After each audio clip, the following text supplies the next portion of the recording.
الشیطان الرجیم بسم اللہ الرحمن الرحیم الحمد للہ رب العالمین والصلاة والسلام علی اشرف الانبیاء والمرسلین سید الاولین والآخرین خاتم النبیین امام المرسلین خیر المبشرین والمنذرین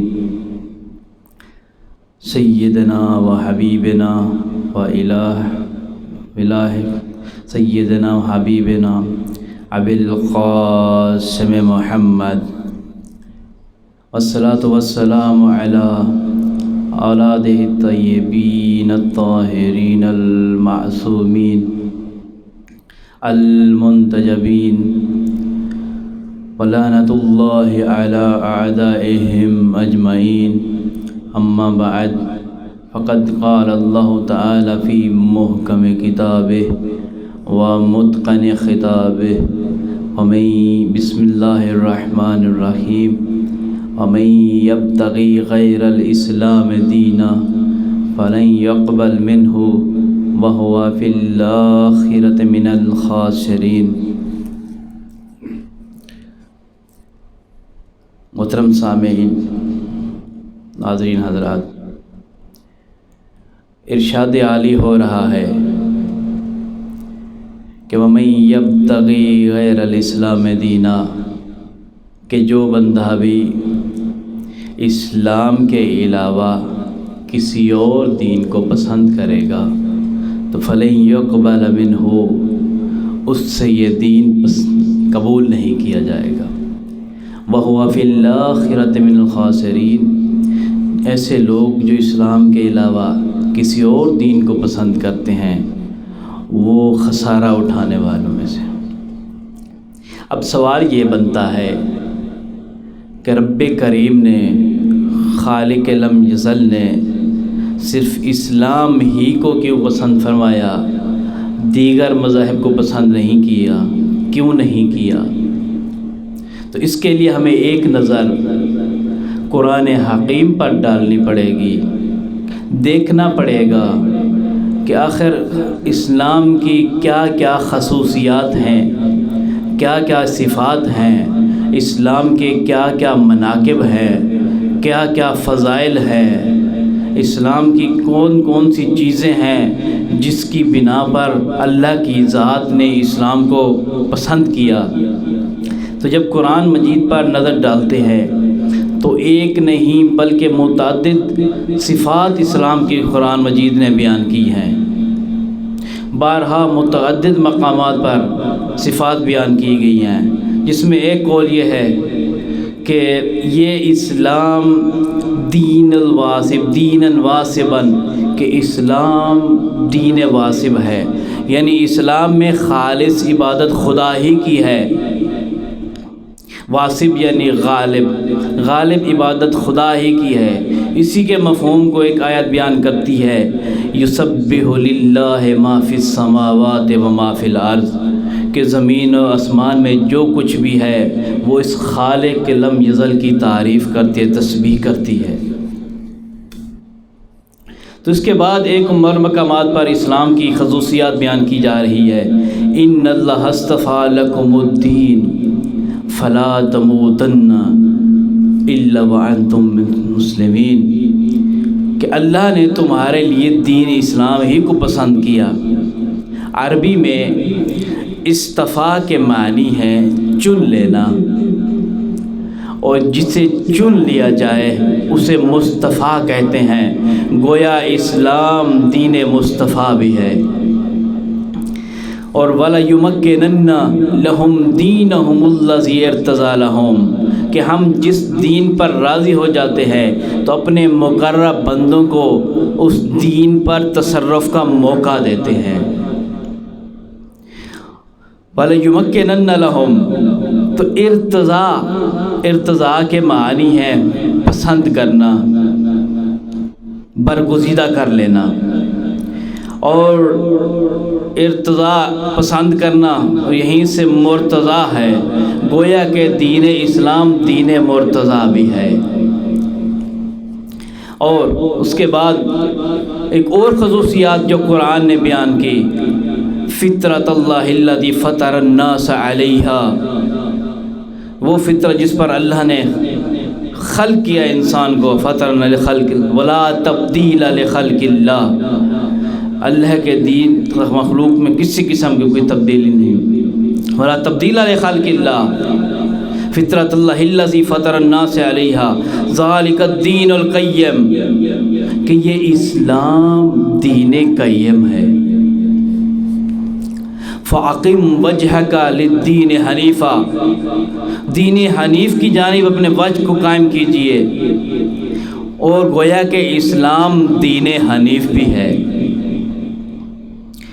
دین حنیف بھی ہے اسلام۔ الا للہ دین الخالص، ایک اور صفت جو اسلام کی بیان کی گئی کہ اسلام دین خالص ہے، خالص دین ہے۔ اور اس کے بعد ایک اور خصوصیات اور ایک اہم فضیلت، اذا جاء نصر اللہ والفتح ورأیت الناس يدخلون فی دین اللہ افواجا، کہ اسلام دین منصور ہے، وہ دین جس کی خالق نے نصرت کی ہے، اذا جاء نصر اللہ۔ اور اس کے بعد دین غالب بھی ہے، وَرَأَيْتَ النَّاسَ يَدْخُلُونَ فِي دِينِ اللَّهِ أَفْوَاجًا، تم دیکھے گا کہ لوگ فوج در فوج، گتھا در گتھا اسلام میں داخل ہو رہے ہیں، تو دین مغلوب بھی ہے۔ اور خصوصیات کہ اليوم اکملت لکم دینکم، کہ یہ اسلام وہ دین ہے جس کی خالق نے تکمیل کر دی ہے، دین کامل ہے۔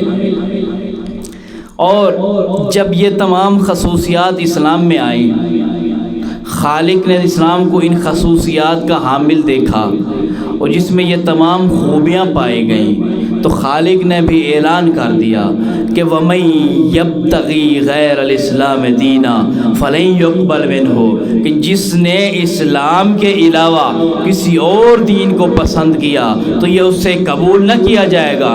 ان الدین عند اللہ الاسلام، میں خالق کے نزدیک فقط اسلام ہی دین ہے۔ کتنی عظمت ہے، کتنے فضائل ہیں اسلام کے، کتنے مناقب ہیں اسلام کے، عظمت ہے، مناقب ہیں۔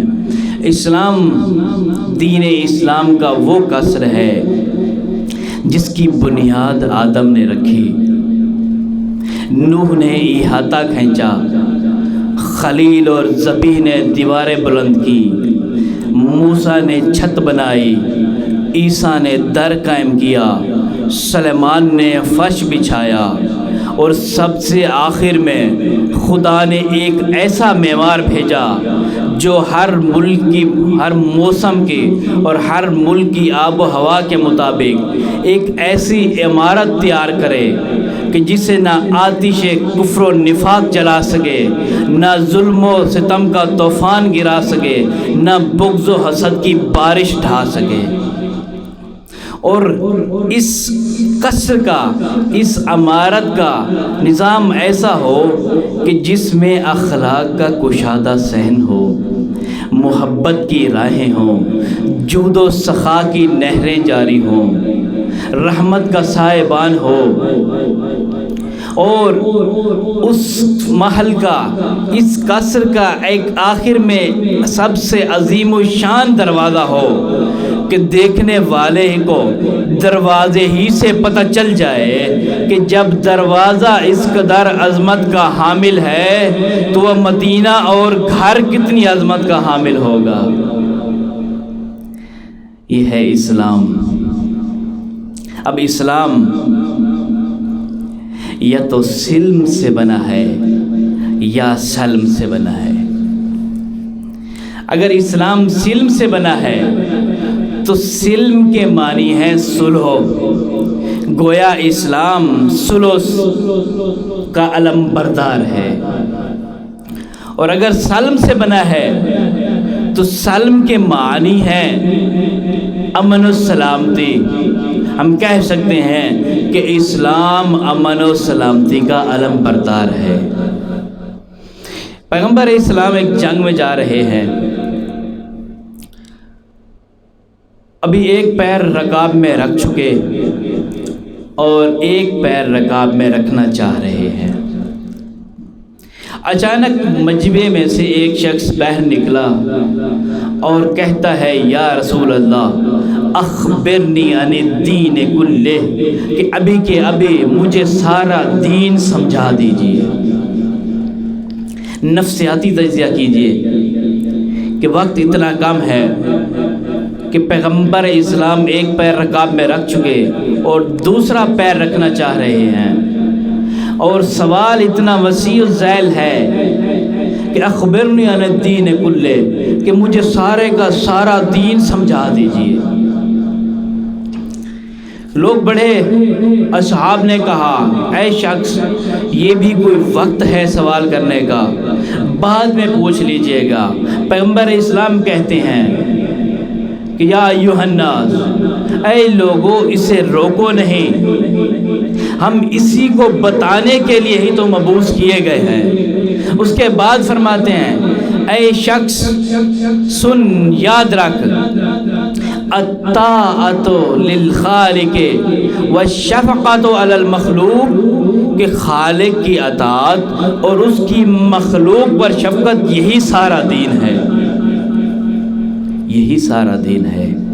الطاعۃ للخالق والشفقۃ علی المخلوق، کہ اللہ کی اطاعت اور مخلوق پر شفقت یہی سارا دین ہے، یہی دین اسلام ہے.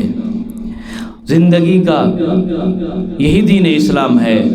اب اس سے نتیجہ نکلا کہ فقط لا الہ الا اللہ کہہ دینے سے کوئی بندہ مسلمان نہیں ہوتا، بلکہ مسلمان کے معنی یہ ہیں کہ جو خالق کے قوانین کی پاسداری کرنے والا ہو اور لوگوں کے حقوق کا پاسدار ہو، ان کا خیال رکھنے والا ہو. زندگی کا کوئی بھی شعبہ ہو، خالق نے وہ انتظام کیا کہ کوئی بھی شعبہ اسلام سے خالی نہ رہ جائے، اسلام سے خالی نہ ہو پائے. اگر وہ ڈاکٹر ہے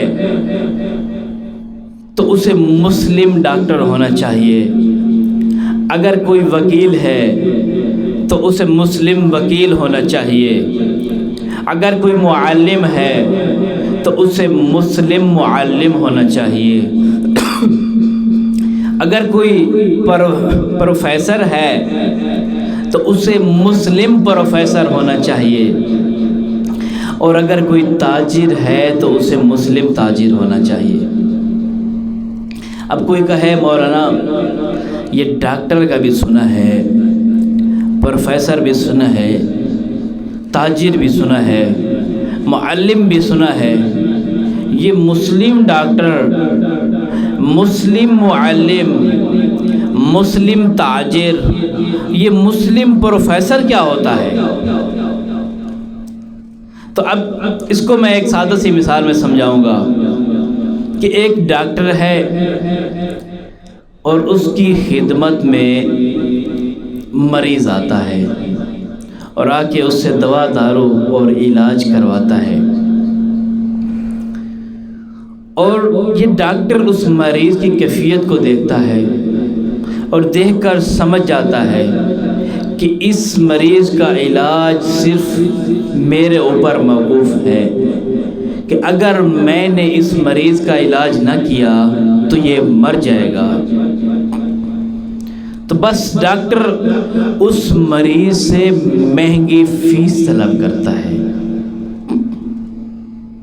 اسے فیس زیادہ لیتا ہے، گویا کہ ڈاکٹر مریض کی نازک حالت کو تحصیل زر کا ذریعہ بنا رہا ہے، تو ایسا ڈاکٹر تو ہے لیکن مسلم ڈاکٹر نہیں ہے۔ اسی طرح ایک تاجر ہے، تجارت کرتا ہے دن رات، اس کا کام یہی ہے کہ اناج لے کے خرید کے جمع کر کے آگے بیچنا ہے۔ ایک دفعہ وہ اناج اور غلہ اس لیے جمع کرتا ہے تاکہ جب قحط کا موسم ہو، جب ہر طرف لوگوں کی احتیاج بڑھ جائے، لوگوں کو شدید ضرورت ہو، جب کہیں نہ ملے تو تب میں اپنا غلہ مہنگا کر کے بیچوں گا۔ تو ایسا تاجر تو ہے لیکن مسلم تاجر نہیں ہے، اس لیے کہ ہم پہلے کہہ چکے ہیں کہ مسلمان کا مطلب یہی ہے کہ حقوق انسانی کی پاسداری کرنے والا اور خالق کی ذات کو ماننے والا۔ تو اب پروفیسر ہے، اسے تنخواہ اس لیے دی جاتی ہے کہ آ کے بچوں کو تعلیم دے اور ان کے اخلاق اور کردار کی تربیت کرے۔ اب پروفیسر آ کے سارا دن بیٹھا رہے، طالب علموں کو تعلیم اور تعلم کی نعمت سے محروم رکھے، ان کے اخلاق اور کردار کی اصلاح نہ کرے، تو ایسا پروفیسر تو ہے لیکن مسلم پروفیسر نہیں ہے۔ وکیل ہے، وکالت اس کا شعبہ ہے، وکالت کرتا ہے لیکن اپنی خواہشات کے مطابق باتوں کو لے جاتا ہے، حق بیان نہیں کرتا، ظلم کرتا ہے، فیسیں لیتا ہے لیکن حق بات نہیں کرتا، حق کو چھپا لیتا ہے۔ تو ایسا وکیل تو ہے لیکن اسے مسلم وکیل نہیں کہتے۔ تو ہم نے کہہ دیا کہ مسلمان کا معنی یہ ہے کہ تحفظ حقوق قانون الہی کا پاسدار اور خالق کی عبادت کرنے والا، قانون الہی کا پاسدار، لوگوں کے حقوق کی رعایت کرنے والا۔ امام بخاری لکھتے ہیں کہ سباب المومن فسق وقتالہ کفر، کہ مسلمان کو گالی دینا فسق ہے اور اسے قتل کرنا کفر ہے۔ ان باتوں کو ذہن میں رکھیے گا۔ ایک امام راضی کا استنباط آپ کی سماعتوں کے حوالے کرتا ہوں۔ امام راضی لکھتا ہے کہ ایک دفعہ خالد بن ولید نے امیر المؤمنین امام المتقین کی خدمت میں پیغام بھیجا اور کہا کہ علی، میرا دل چاہ رہا ہے کہ آپ اور میں مل کے کشتی لڑیں۔ تو مولا علی نے لڑنے سے انکار کر دیا۔ اب امام راضی دو وجہ لکھتا ہے کہ آخر انکار کی وجوہات کیا ہو سکتی ہیں۔ امام راضی پہلی وجہ یہ لکھتا ہے کہ چونکہ پہلے علی غالب آ گئے تھے اور ابن ولید مغلوب ہو گیا تھا، اب علی کے ذہن میں یہ تصور پیدا ہوا کہ اگر پھر میں غالب آ گیا اور یہ مغلوب ہو گیا تو اس سے اس کی توہین ہوگی، تو میں کہوں گا اے امام راضی، اس سے اتنا تو نتیجہ نکلا کہ علی کے طفیل لوگ عزت پاتے ہیں۔ دوسری وجہ لکھتا ہے کہ علی نے اس لیے انکار کیا کہ چونکہ پہلے جب جنگ لڑی، کشتی لڑی تھی، تو تب یہ ابن ولید کافر تھا اور اب مسلمان ہو گیا تھا، اور علی مسلمانوں سے جنگ نہیں لڑتے۔ تو میں کہوں گا ابن راضی، یہ استدلال تو نے کیا اور اس پر قائم رہنا کہ علی مسلمانوں سے جنگ نہیں کرتے بلکہ کافروں سے کرتے ہیں، تو مجھے اتنا بتا کہ جنگ جمل میں اسلام کدھر تھا، جنگ صفین میں اسلام کدھر تھا، جنگ نہروان میں اسلام کدھر تھا؟ جدھر علی تھے وہاں اسلام تھا۔ علی کافروں سے نہیں لڑتے، علی کافروں سے لڑتے ہیں، مسلمانوں سے نہیں لڑتے۔ جہاں علی ہوتا ہے وہیں حق ہوتا ہے، اور جہاں حق ہے وہیں علی ہے۔ تو اسلام وہ پسندیدہ دین ہے خالق کا۔ اسلام کا مطلب یہ ہے کہ خالق کی اطاعت کرنے والا اور لوگوں کے حقوق کی حفاظت کرنے والا مسلمان کہلاتا ہے۔ اور خالق کی اطاعت، خالق کی یاد، خالق کا ذکر، ذکر الہی کا ہر مذہب میں، ہر دین میں ایک علیحدہ تصور پایا جاتا ہے۔ مختلف ادیان میں ذکر الہی کیا جاتا ہے، اس کا علیحدہ ایک تصور ہے۔ بعض مذاہب میں یہ ہے کہ انہوں نے دن مقرر کر رکھا ہے کہ ہفتے کو اللہ کو یاد کر لیا، اس کے بعد چلے گئے۔ بعض مذاہب والے آتے ہیں، ایک خاص جگہ بیٹھ جاتے ہیں، اتوار کا دن مقرر کر رکھا ہے، اتوار کو اللہ کو یاد کرتے ہیں، خوب یاد کرتے ہیں، بیٹھے رہتے ہیں، اس کے بعد چلے جاتے ہیں۔ اب ہفتے سے پہلے یاد الہی کا تصور موجود ہے یا نہیں؟ اتوار کے بعد یاد الہی کا تصور موجود ہے یا نہیں؟ کوئی پتہ نہیں، اس بات کا کوئی پتہ نہیں۔ لیکن اسلام نے یاد الہی کا عظیم تصور پیش کیا۔ اسلام اور دیگر مذاہب میں یاد الہی میں بس اتنا فرق ہے کہ دیگر ان مذاہب میں اللہ کو یاد کیا جاتا ہے اور اسلام میں اللہ کو یاد رکھا جاتا ہے۔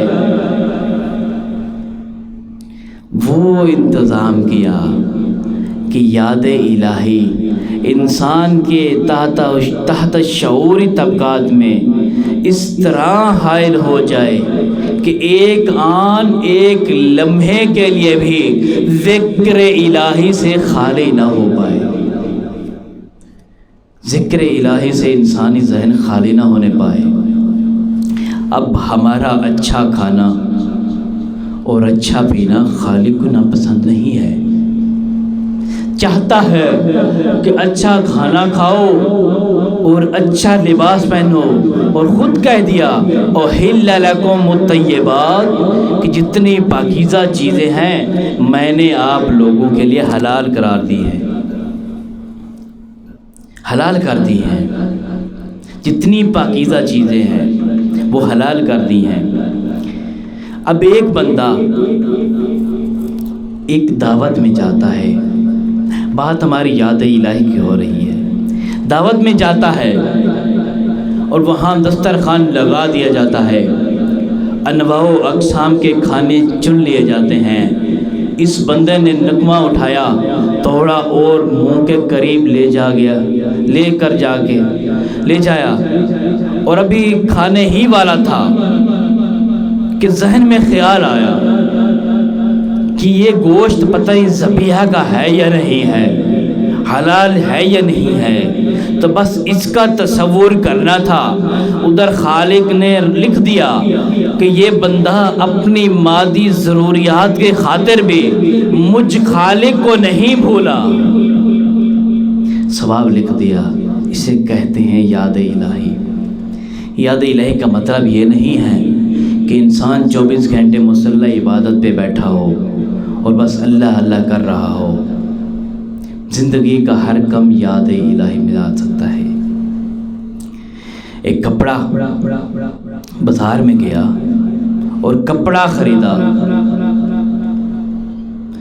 اور کپڑے کی اسلام نے کپڑا پہننا مرد اور عورت پر واجب قرار دیا۔ یہ اور بات ہے کہ مرد کے لیے مخصوص کپڑا ہے، مختصر ہے، لیکن عورت خاتون کے لیے سوائے چہرہ اور ہاتھوں کی گٹھیوں کے اس کے علاوہ پورے لباس کو ڈھانپنا واجب قرار دیا ہے۔ جب یہ مسئلہ عبادت میں یہ صرف اس لیے نہیں ہے کہ بس وہ نماز پڑھ رہی ہے تب اس پر واجب ہے، نہیں، بلکہ خاتون پر نامحرم سے بچنے کے لیے ہر وقت اس قدر مقدار میں اس کا چہرہ، اس کا جسم ڈھانپنا واجب ہے۔ جب خالق اپنی بارگاہ میں خاتون کو برہنہ پسند نہیں کرتا تو وہ کیسے پسند کر سکتا ہے کہ ایک خاتون ننگے بازار میں اوباش کی محفلوں کے قریب سے گزرے؟ تو خالق چاہتا ہے کہ انسان اپنے جسم کو ڈھانپے، اس کو چھپائے، اور یہ پردہ کچھ لوگ جو جدت پسند ہیں کہتے ہیں کہ اللہ نے مرد پر پردہ واجب نہیں کیا، خاتون پر پردہ واجب کیا ہے، اس سے خاتون کی بے عزتی ہوتی ہے، خاتون کی توہین ہوتی ہے۔ تو ہم نے عزیزان جتنا بھی پڑھا ہے کہ یہ پردہ تقدس کی علامت ہوتا ہے۔ کس طرح کہ جتنے گھر ہیں وہ سارے بے پردہ رہتے ہیں، لیکن امام باڑوں میں پردہ پڑا رہتا ہے، اور جتنی مسجدیں ہیں وہ بے پردہ رہتی ہیں، لیکن اللہ کا گھر خانہ کعبہ پر پردہ چڑھا رہتا ہے۔ جتنی کتابیں ہیں وہ بے پردہ رہتی ہیں، ان پر مٹی جمی رہتی ہے، ان پر کسی قسم کا غلاف نہیں ہوتا، لیکن قرآن مجید پردے میں رہتی ہے۔ تو اس کا مطلب یہ ہوا کہ پردہ تقدس کی علامت ہے، باعث توہین نہیں ہے۔ تو ایک بندہ گیا، بات ذکر الہی کی ہو رہی ہے کہ ایک بندہ گیا، اس نے جا کے کپڑا خریدنا چاہا کہ میں جا کے بازار سے کپڑا خرید لاؤں۔ کپڑا خریدنے ہی والا تھا کہ بازار میں اچانک ذہن میں آیا کہ کہیں یہ کپڑا ریشم کا تو نہیں، اس لیے کہ ریشم کا پہننا مرد پر حرام ہے۔ بس اس کا یہ سوچنا ہی تھا، ادھر خالق نے لکھنا شروع کر دیا کہ یہ بندہ اس دنیا میں بھی اپنی مادی ضروریات کے خاطر بھی مجھے نہیں بھولا۔ بس اسلام کی اتنی خصوصیات، یاد الہی کا کتنا عظیم تصور ہے کہ کوئی دن اور کوئی جگہ مقرر نہیں، کہ جس وقت چاہے ہر وقت اس کی یاد میں رہ سکتا ہے۔ کتنا حسین مذہب ہے۔